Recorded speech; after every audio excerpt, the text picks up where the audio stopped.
మనందరం పక్కోడి చావుని చూడ్డమే గాని ఇక్కడ ఎవడూ వాడి చావుని చూసుకోలేడు. చచ్చాక కూడా బ్రతకాలనే కోరిక ఒక్క మనిషికే ఉంటుంది.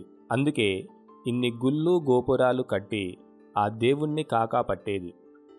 ఇక్కడ అందరికీ స్వర్గం అంటే ఇష్టమే. అక్కడికి వెళ్ళాలంటే ముందు చావాలి. కానీ ఒక్కడు ముందుకు రాడు చావడానికి. ఎందుకు? దేవుడు చెప్పిన స్వర్గం కాన్సెప్ట్ మీద వీళ్ళకు నమ్మకం లేదా? లేక దేవుణ్ణే నమ్మట్లేదా?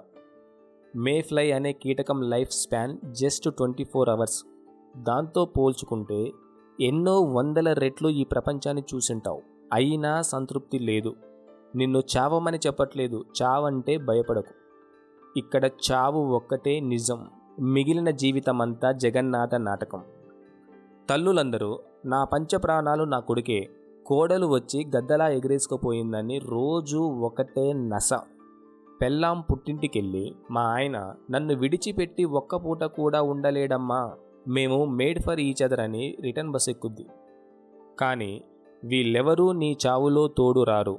మహా అయితే మనస్ఫూర్తిగా ఏడుస్తారు అంతే. చావు కూడా జీవితంలో భాగమే, కానీ అది చివరి రోజు వస్తుంది. So we must accept death. మనకి నచ్చి తల్లి కడుపులో ప్రాణం పూసుకోలేదు. నీకు నచ్చలేదని ప్రాణాలు తీసుకోకూడదు. ఇక్కడ ఏ డాగుకి ఆ రైట్స్ లేవు. మనం చావుని ఊహించలేము, ఆపాలేము. మరి గంటలు గంటలు డెత్ గురించి డిస్కషన్ ఎందుకు brother? Today is your day. కుదిరితే ఏదైనా అచీవ్ చేయి. నీకు అంత ఎబిలిటీ లేకుంటే అట్లీస్ట్ ఎంజాయ్ చేయి. అంతేకాని డేని మాత్రం వేస్ట్ చేయకు.